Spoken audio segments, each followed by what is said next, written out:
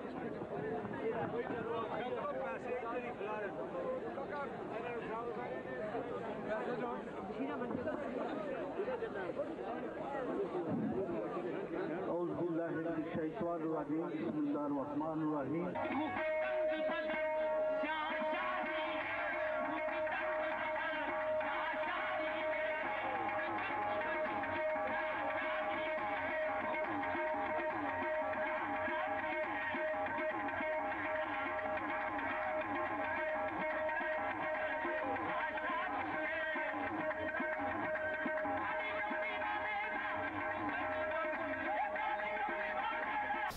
امام الانبیاء امام اعظم محمد الرسول اللہ صلی اللہ علیہ وسلم سے آپ کے اصحاب نے اجازت مانگی تھی، یا رسول اللہ صلی اللہ علیہ وسلم اجازت دیجئے، ہمارا جی چاہتا ہے جیسے کیسر و کسریٰ کے دربار میں اس کے درباری آتے ہیں، پہلے ان کے سامنے سجدہ کرتے ہیں، پھر کھڑے ہو کر اپنی بات بیان کرتے ہیں، اے اللہ کے نبی آپ تو سچے رسول ہیں، ہمیں اجازت دیجئے، جی چاہتا ہے ہم بھی آپ کے سامنے سجدہ ریز ہوں، آپ کے لیے سجدہ کریں۔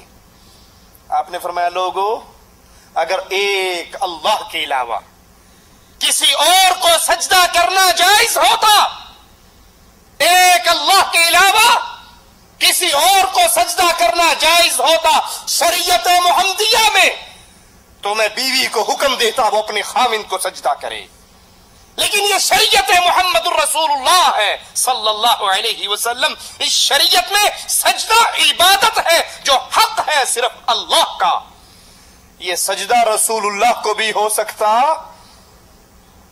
ہم نے اپنی آنکھوں سے دیکھا، آپ بھی دیکھیے،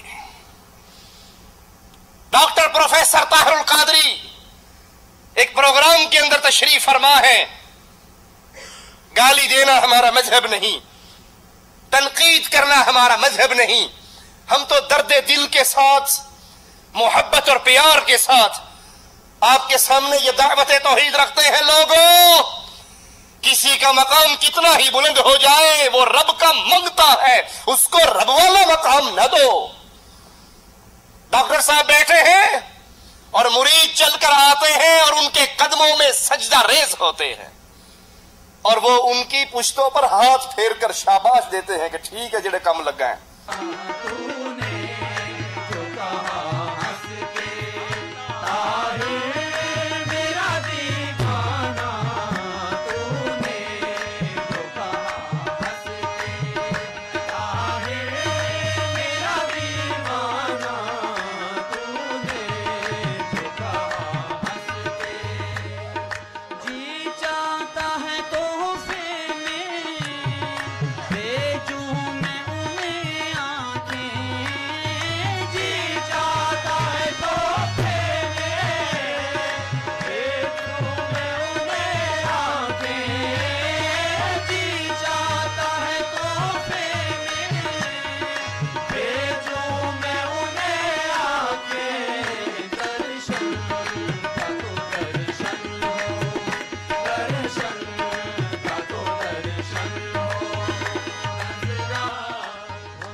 لا حول ولا قوة الا باللہ، انا للہ و انا الیہ راجعون۔ امام الانبیاء امام اعظم آدم کی اولاد کے سردار، قیامت کے دن اللہ کی حمد کا جھنڈا پکڑنے والے، جب تک جنت میں نہ پہنچے جنت کا دروازہ نہ بجائیں، جنت کا دروازہ نہ کھلوائیں، کھل نہیں سکتا۔ آپ نے فرمایا سب سے پہلے میں جنت کے دروازے پر پہنچوں گا۔ فرشتہ پوچھے گا کون ہے؟ جبرائیل کہیں گے میں ہوں۔ پوچھے گا ساتھ کون ہے؟ جبرائیل کہیں گے محمد الرسول اللہ ہے صلی اللہ علیہ وسلم۔ وہ کہے گا جب سے یہاں پر ڈیوٹی لگی ہے ایک ہی پیغام ملا تھا، کائنات ساری آ جائے جنت نہ کھولنا، اور محمد الرسول اللہ آ جائے تو دیر نہ لگانا۔ اتنی عزت و عظمت کے مالک نبی صحابہ کو سجدے کی اجازت لینے والے صحابہ کو جواب میں کہہ رہے ہیں سجدہ خاص اللہ کے لیے۔ اگر شریعت محمدیہ میں اللہ کے علاوہ کسی اور کو سجدہ کرنے کی عادت ہوتی تو بیوی کو حکم دیا جاتا وہ خاوند کو سجدہ کرے، لیکن آج پیر و فقیر اپنے مریدوں کو کبھی اپنے سامنے رکوع کروا رہے ہیں، اور کہیں ڈاکٹر طاہر القادری صاحب اپنے مریدوں کو ان کے سامنے سجدہ کرتے ہیں۔ کوئی کہنے والا کہہ سکتا ہے جی ڈاکٹر صاحب نے تو نہیں کہا سجدہ کریں، انہوں نے تو نہیں کہا سجدہ کریں، لیکن وہ منع تو کر سکتے ہیں۔ رسول اللہ صلی اللہ علیہ وسلم کے سامنے آپ کے ایک صحابی نے کہا ما شاء اللہ وشئت، جو اللہ چاہے اور جو آپ چاہے وہی ہوا کرتا ہے۔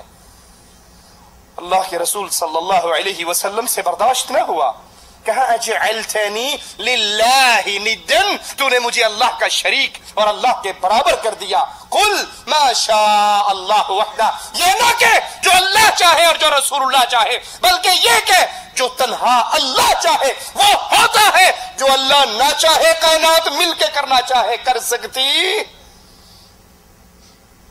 سجدہ کرنے والا بھی شرک کر رہا ہے، اور جو اپنے سامنے سجدہ ریز کی اس حرکت پہ اسے نہیں منع کرتا، اس کو روکتا نہیں ہے، وہ اس کفر پہ راضی ہے اور طاغوت بن چکا۔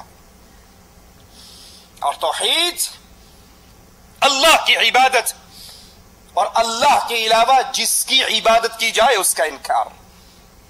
وما ارسلنا من قبلك من رسول الا نوحی الیہ انہ لا الہ الا انا فاعبدون۔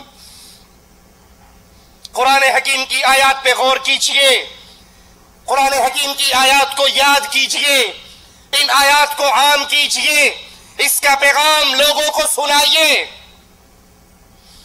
مالک فرما رہا ہے وما ارسلنا من قبلک من رسول، ہم نے آپ سے پہلے جتنے رسول بھیجے ہر رسول پر ہم نے یہ وحی کی لا الہ الا انا، کہ میرے علاوہ کوئی الہ نہیں ہے، اللہ کے علاوہ کوئی معبود پر حق نہیں، اور جب اللہ کے علاوہ کوئی الہ نہیں فاعبدون، تو سجدے جب بھی کرو ایک اللہ کے لیے کرو، رکوع جب بھی کرو اللہ کے لیے، قوموا للہ قانتین کی کنڈیشن میں قیام جب بھی کرو اللہ کے لیے، ذبح جب بھی کرو اللہ کے لیے، طواف کرو تو اللہ کے گھر کا اللہ کے لیے، پکارو تو اللہ کو، مانگو تو اللہ سے، بھروسے تو اللہ پر، امیدیں تو اللہ پر، فاعبدون، عبادت صرف اللہ کی کرو۔ نبی کریم صلی اللہ علیہ وسلم سے پہلے جتنے انبیاء آئے ان تمام انبیاء کی دعوت کا نچوڑ اللہ کی عبادت کا حکم دینا۔ قرآن حکیم کی آیت پہ غور کیجئے وَاسْأَلْ مَنْ أَرْسَلْنَا مِنْ قَبْلِكَ مِنْ رُسُلِنَا أَجْعَلْنَا مِنْ دُونِ الرَّحْمَنِ آلِهَةً، ہم نے آپ سے پہلے جو انبیاء بھیجے وَاسْأَلْ، سوال کیجئے ان سے، مَنْ أَرْسَلْنَا مِنْ قَبْلِكَ، آپ سے پہلے جو رسول آئے ان سے پوچھئے أَجْعَلْنَا مِنْ دُونِ الرَّحْمَنِ آلِهَةً يُعْبَدُونَ، کیا ہم نے رحمان کے علاوہ کوئی اور الہ بنائے، رحمان کے علاوہ کوئی ہستیاں بنائی، یعبدون، جن کی عبادت کی جائے، جن کے لیے سجدے ہو، جن کے لیے رکوع ہو، جن کے لیے نظر ہو، جن کے لیے قیام ہو، جن کے لیے ذبح ہو، جن کے لیے قربانیاں ہو، جن کو مصیبتوں میں پکارا جائے، جن سے اولاد مانگی جائے، جن سے بچے مانگے جائے، جس سے رزق کا سوال کیا جائے، کیا ہم نے رحمان کے علاوہ کوئی اور الہ بنائے؟ تمام انبیاء کی دعوت کا نچوڑ اللہ کی عبادت کا حکم دینا۔ نہ سابقہ انبیاء کے دور میں اور نہ آخری نبی کے دور میں مالک نے اپنے علاوہ کوئی اور الہ بنا کر لوگوں کے حوالے کیے۔ کوئی نہیں، دو سجدے میرے لیے کر لو تو دو ان کے لیے کر لو، کبھی مجھ سے مانگ لو کبھی ان سے مانگ لو۔ مالک اس کا انکار کر رہا ہے ہر دور میں ہم نے رحمان کی عبادت کا حکم دیا اور رحمان کے علاوہ کوئی اور نہیں بنائے۔ کوئی اور الہ نہیں بھیجے، کوئی اور الہ لوگوں کو عطا نہیں کیے، کسی اور کا در اور دروازہ نہیں دکھایا۔ وَقَضَى رَبُّكَ، یہ تیرے رب کا فیصلہ ہے، یہ تیرے اللہ کا فیصلہ ہے۔ وَقَضَى رَبُّكَ أَلَّا تَعْبُدُوا إِلَّا إِيَّاهُ، یہ اللہ کا فیصلہ ہے، یہ مالک کا اٹل فیصلہ ہے۔ اللہ تعبدوا الا ایاہ، عبادت کی جائے تو صرف ایک اللہ کی، اللہ کے علاوہ کسی کی عبادت نہ ہو۔ یہ سجدہ عبادت، یہ رکوع عبادت، یہ قربانی عبادت، یہ ذبح کرنا عبادت، یہ مانگنا عبادت، یہ پکارنا عبادت، یہ بھروسے عبادت، یہ امیدیں عبادت، یہ محبت عبادت، یہ خوف عبادت۔ جو محبت اللہ سے ہے کسی اور سے نہیں، جو خوف اللہ کا ہے کسی اور سے نہیں، جو بھروسہ اللہ پر ہے کسی اور سے نہیں، جو امید اللہ پر ہے کسی اور سے نہیں۔ مالک کا فیصلہ ہے کہ عبادت جب بھی ہو تو اللہ کی ہو۔ اور تمام انبیاء، امام الانبیاء محمد کریم صلی اللہ علیہ وسلم تک ہر نبی نے اپنی قوم کو ایک ہی دعوت دی، یا قوم اعبدوا اللہ، اے میری قوم اللہ کی عبادت کرو۔ ما لکم من الہ غیرہ، اللہ کے علاوہ تمہارا کوئی الہ نہیں ہے، اللہ کے علاوہ تمہارا کوئی مشکل کشا نہیں ہے، اللہ کے علاوہ تمہارا کوئی حاجت روا نہیں ہے، اللہ کے علاوہ کوئی تمہارا بگڑی بنانے والا نہیں ہے، اللہ کے علاوہ کوئی تمہاری کشتیوں کو پار لگانے والا نہیں ہے، اللہ کے علاوہ کوئی ایسا نہیں جس کو تنگی اور سختی میں پکارو اور وہ تمہاری پکاروں کو سن کر تمہاری مصیبتوں کو دور کر دے۔ اور اللہ کا حکم بھی قیامت تک آنے والے انسانوں کے لیے یہی۔ قرآن حکیم کے اس انداز پہ غور کیجئے، وَمَا أُمِرُوا إِلَّا لِيَعْبُدُوا اللَّهَ مُخْلِصِينَ لَهُ الدِّينَ۔ وَمَا أُمِرُوا، اللہ نے ان کو جو حکم دیا ہے وہ سنیے، وَمَا أُمِرُوا إِلَّا لِيَعْبُدُوا اللَّهَ مُخْلِصِينَ لَهُ الدِّينَ، انہیں صرف اسی بات کا حکم دیا گیا کہ وہ صرف اللہ کی عبادت کریں، اس کے لیے دین کو خالص کر کے، عبادت کو خالص، دین کو خالص اللہ کے لیے کریں۔ جو عمل اللہ کے لیے کیا جائے عبادت قرار پائے۔ اب کائنات میں کوئی اور ایسا نہیں کہ وہ عمل اس کے لیے بھی کیا جا سکے، بلکہ مالک اپنے نبی سے اعلان کرواتا ہے، نبی اعلان کیجئے، قل ان صلاتی، اے نبی کہہ دیجئے بے شک میری نماز، ونسکی میری قربانی، ومحیای میری زندگی، ومماتی میرا مر جانا، میری موت، للہ رب العالمین، جہانوں کے پالنے والے رب کے لیے۔ قرآن حکیم کی اس آیت کو اللہ کے لیے اپنے دل کے نہال خانوں میں اتاریے۔ قل، کہو اے نبی، ان صلاتی، میری نماز، سجدہ نماز کا حصہ ہے یا نہیں؟ رکوع نماز کا حصہ ہے یا نہیں؟ قیام نماز کا حصہ ہے یا نہیں؟ ناک کو خاک پہ لگانا، ماتھے کو زمین پہ رگڑنا، یہ سجدہ ہے اور نماز کا حصہ ہے۔ اور مالک نبی سے کہہ رہا ہے، کہو ان صلاتی، ڈاکٹر طاہر القادری کے سامنے سجدہ کرنے والوں، یہ نماز ہے اور نماز اللہ کا حق ہے۔ ونسکی، قربانی، درگاہوں جانوروں کو اللہ کے نام کے علاوہ اللہ کے سوالیوں کے نام پہ ذبح کرنے والوں، ان کی درگاہوں پہ نیاز چڑھانے والوں، اس جانور کا خون غیر اللہ کے لیے بہانے والوں، ان صلاتی ونسکی، یہ قربانی تو اللہ کے لیے ہے۔ اس قربانی کا تو اعلان امام الانبیاء نے کیا، میری نماز، میری قربانی، میری موت، ومحیای، میری موت، میری زندگی، یہ موت بھی اللہ کے لیے، یہ زندگی بھی اللہ کے لیے۔ مریں گے تو اللہ کی توحید کا پیغام دیتے ہوئے، زندہ رہیں گے تو اللہ کی توحید کا پیغام دیتے ہوئے۔ یہ توحید مرنا اور جینا ہے، یہ توحید کی دعوت زندگی کا مقصد ہے۔ امام الانبیاء کے سامنے یہ مشورہ رکھا گیا تھا، اگر آپ یہ دین جو لے کر آئے ہو، یہ دعوت جو لے کر آئے ہو، اس کا مقصد مال اکٹھا کرنا ہے، جتنا کہو ہم دے دیتے ہیں۔ اس کا مقصد بادشاہت چودراہٹ ہے تو عرب آپ کو اپنا سردار مان لیتے ہیں۔ اس کا مقصد خوبصورت لڑکی سے شادی کرنا ہے، جس گھر کی طرف اشارہ کرو گے وہاں یہ نکاح کر دیا جائے گا۔ اور پھر ابو طالب سے کہنے والوں نے کہا تیرا بھتیجا بعد نہیں آتا، ہمارے اور اس کے درمیان سے ہٹ جا، جو چاہے ہم اس کے ساتھ کر گزریں۔ چچا نے اپنے بھتیجے کو دیکھا تو کہا میرے بوڑھے کندھوں پہ اتنا بوجھ نہ ڈال جس کو میں اٹھا بھی نہ سکوں۔ امام الانبیاء نے اے اہل توحید، قیامت تک کے لیے آنے والے مواہدوں کے لیے اعلان فرمایا۔ غور کیجئے ذرا اس اعلان پر۔ آپ فرماتے ہیں چچا اگر یہ میرے دائیں ہاتھ پہ سورج کو لا کر رکھ دیں، صرف اس لیے اللہ کی توحید کی دعوت چھوڑنے والوں، لوگ کیا کہیں گے، برادری کیا کہے گی، معاشرہ کیا کہے گا، قوم کیا کہے گی؟ وہ کہیں گے یہ بھی وابی ہو گیا ہے۔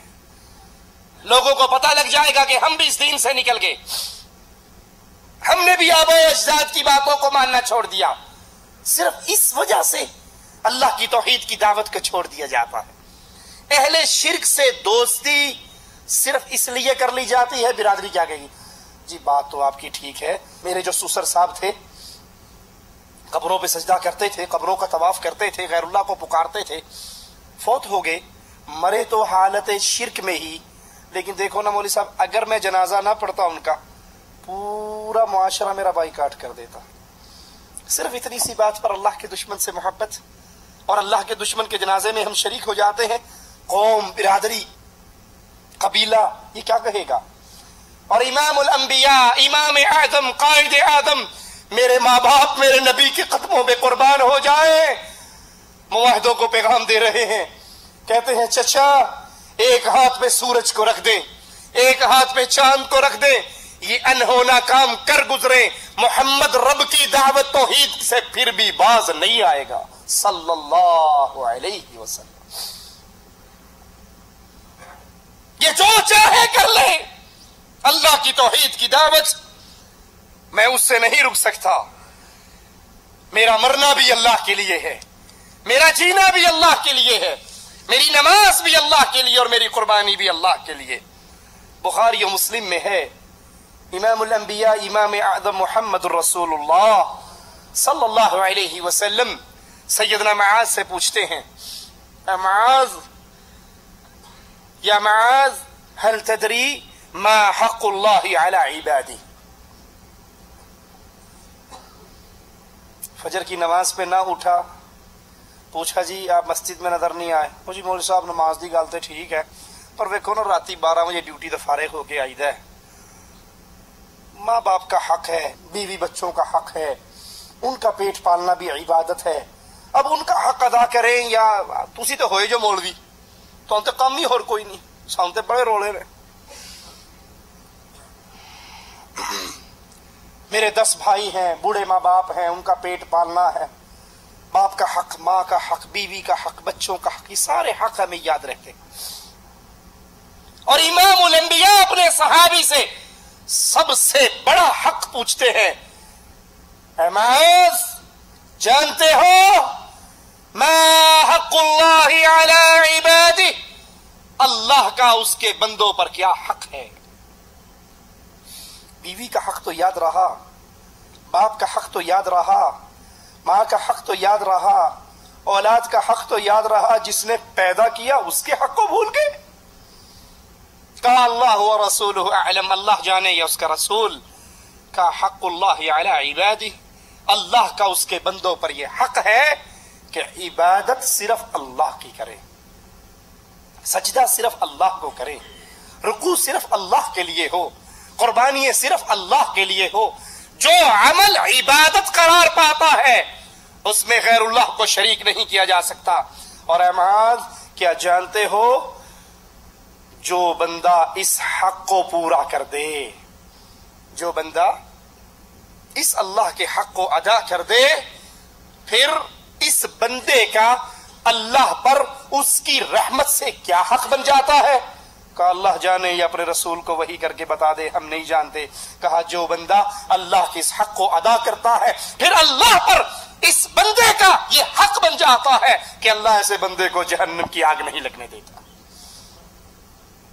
بحق العباد علی اللہ، ان بندوں کا اللہ پر حق ہے کہ جہنم کی آگ سے اللہ ان کو محفوظ کر دیتا ہے۔ بخاری و مسلم میں ہے، رسول اللہ صلی اللہ علیہ وسلم نے فرمایا، بے شک اللہ نے اس شخص پر جہنم کی آگ کو حرام کر دیا جو لا الہ الا اللہ کا اقرار کرے اور اس اقرار کا مقصود یہ ہو کہ اللہ راضی ہو جائے۔ لا الہ الا اللہ کیوں پڑھ رہا ہے؟ اللہ کو راضی کرنے کے لیے۔ اور جو لا الہ الا اللہ بھی پڑھے اور قبروں کا طواف بھی کرے وہ اللہ کو راضی کر رہا ہے؟ جو لا الہ الا اللہ بھی پڑھے قبروں پہ سجدہ بھی کرے کیا وہ اللہ کو راضی کر رہا ہے؟ جو لا الہ الا اللہ بھی پڑھے اور پیر صاحب کی قبر پہ آ کر اس کے چراغوں میں تیل ڈالے، اس کے چراغ جلائے، موم بتیاں جلائے، لائٹیں لگائے، بند قبر پہ پنکھا چلائے، وہ کس کو راضی کر رہا ہے؟ اس کے دل میں کس کا ڈر ہے؟ جو سہیلی سرکار کے پاس سے گزرتا ہوا 50 روپے اس کے صندوقڑے میں ڈال کے ہاتھ باندھ کے کرنا بابا پلی کریں، وہ کس سے ڈر رہا ہے؟ وہ کس کو راضی کر رہا ہے؟ اس کے اس کلمے کا کوئی اعتبار نہیں۔ اس کے کلمے کا اعتبار ہے جو لا الہ الا اللہ کے قرار کر کے اللہ کو راضی کرنا چاہے۔ آئیے توحید کی اقسام پہ غور کرتے ہیں۔ توحید ربوبیت، اس اعتقاد کا نام ہے کہ اللہ تعالی ہی رب ہے جو تنہا تخلیق، بادشاہت، روزی، تدبیر کائنات کا مالک ہے۔ اور یاد کر لو توحید کی یہ قسم کفار مکہ مانا کرتے تھے۔ وہ اللہ کو رب مانتے تھے، کائنات کا مالک مانتے تھے، کائنات کا نظام چلانے والا مانتے تھے، روزی دینے والا رازق مانتے تھے۔ اگرچہ آج کے لوگ نہ مانے، ہر کسی نے اپنا اپنا رازق الگ ڈھونڈ رکھا ہے، کسی نے لاہور والے کو گنج بخش کہہ رکھا ہے، کسی نے خواجہ اجمیری کے بارے میں کہا میں سنی عقیدت والا ہوں، تو کیوں مجھ سے جلتا ہے؟ ایک میں کیا سارا زمانہ ہی خواجہ کے در پہ پلتا ہے۔ میں سنی عقیدت والا ہوں، اے تو کیوں مجھ سے چلتا ہے؟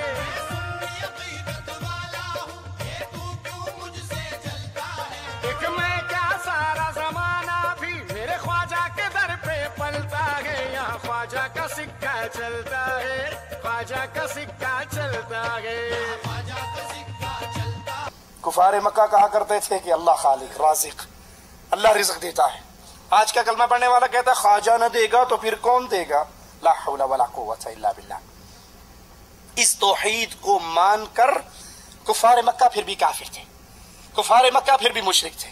توحید اسماء و صفات، جن اسماء و صفات کو اللہ نے اپنے لیے ثابت کیا یا جنہیں اس کے رسول نے اللہ کے لیے ثابت کیا، انہیں اس کے معانی، احکام سمیت اللہ کی عظمت و جلال کے شایان شان اس طرح ثابت کیا جائے کہ نہ کسی صفت کی نفی کی جائے، نہ اس کا معنی کو معطل کیا جائے، نہ اس میں تحریف کی جائے، نہ مخلوق کی صفت سے تشبیہ دی جائے، اور نہ اس کی کیفیت بیان کی جائے، اور تمام عیوب و نقائص کی اللہ کی ذات سے نفی کی جائے جن کی اللہ نے اپنی ذات کے بارے میں نفی کی یا اس کے رسول نے اللہ کی ذات کے بارے میں ان کی نفی کی، اور ہر اس چیز کی اللہ کی ذات سے نفی کی جائے جو اللہ کے کمال کے منافی ہو۔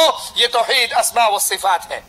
توحید ربوبیت اور اسماء و صفات کی وضاحت اللہ تعالی نے قرآن حکیم کی آیات میں کی۔ سبح للہ ما فی السماوات والارض وہو العزیز الحکیم۔ آسمانوں اور زمین میں جو کچھ ہے وہ سب اللہ کی تعریف کر رہے ہیں۔ لہو ملک السماوات والارض، آسمان اور زمین کی بادشاہت بھی اللہ کے لیے۔ یحیی و یمیت، وہ زندہ بھی کرتا ہے موت بھی دیتا ہے۔ وہو علی کل شیء قدیر، اور وہ ہر چیز پہ قادر ہے۔ هو الاول والآخر والظاہر والباطن وہو بکل شیء علیم، وہی پہلے وہی پیچھے، وہی ظاہر وہی مخفی، اور وہ ہر چیز کا علم رکھنے والی ذات ہے۔ هو الذي خلق السماوات والارض في 6 ایام، وہ اللہ ہے جس نے زمین و آسمان کو 6 دنوں میں پیدا کیا. ثم استوى على العرش، پھر اللہ اپنے عرش پر مستوی ہوا. اللہ کہاں ہے جی؟ پکی بات ہے، کسی اور سے بھی پوچھ لو، کہتا ادھر بھی تو ہے، ادھر بھی تو ہے، جدھر دیکھوں تو ہی تو ہے، مسجد میں تو ہے، مندر میں تو ہے، میخانے میں تو ہے. لا حول ولا قوت الا باللہ. ہر جگہ اللہ ہے جی. یہ بڑے گستاخ ہے، کہتے ہیں جی اللہ آسمانوں میں ہے، اللہ دل میں ہے، اللہ ہر جگہ ہے.